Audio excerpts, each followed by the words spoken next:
So today I'm going to talk about something that just is kind of like a personal opinion. But anyway, let's just jump into it. So first thing I want to talk about buying skins, and then I want to talk about buying skins for the right reason. So buying skins, you have multiple options. There are multiple external websites, two that I personally use, two that I personally trust, and then there's Steam. Talking about Steam, first off, it's very expensive in the sense that you're paying face market value for whatever item you're buying. You might get a discount, you might not, who knows.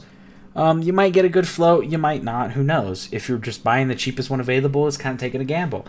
And then there's websites like BitSkins and OP Skins, which tell you the pattern, or show you the pattern, I guess I don't tell you. Shows you the pattern, shows you the float, etc., and you get a pretty decent discount while doing it. Now, I skip past most of them because most of them are bullshit. But, 23% off, 24% off, 24% off. Might as well save yourself a fucking quarter, right? A quarter of the price. Why not? Like, if you can do that, it's well worth it. Like, if this is $350, you're only paying $263. Why buy it on Steam? That's just my personal opinion. I just don't feel like people use these websites enough.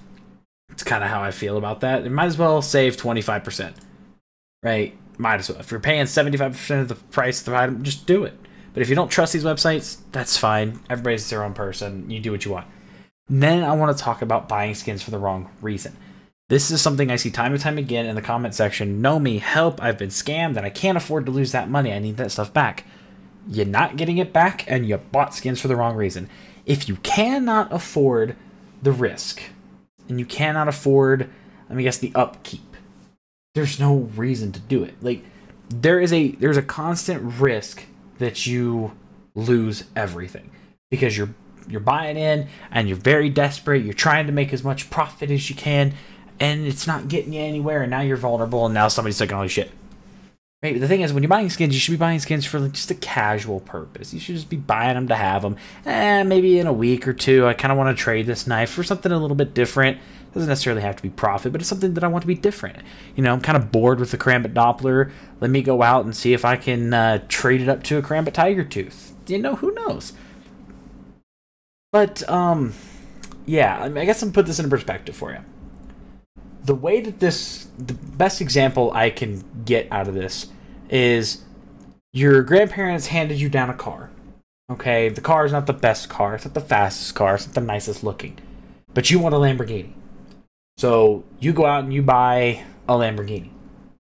Now, you can't afford any of the risks that come with it. You can't afford losing all of the money on it because you drove it and you put some miles on it. And then you can't afford the maintenance on it, and you can't afford this, and you can't afford that. And all of a sudden, it starts seeming like a better idea to just have the car that your fucking grandparents gave you. And that's kind of where skins leave you. Because necessarily, you don't have to have them. They're not a necessity. Right? They're a want. They are a desire. They're a luxury item. So the fact is, you could play the game with the regular CSGO knife, or you could play the game with a $50 knife. But to go out there and drop, I guess, $400 or $600 on something that you can't necessarily afford to lose, starts to seem like a really bad idea. Hopefully I conveyed that properly. My name is Nomi. Thank you guys for watching, and I'll catch you guys in the next video.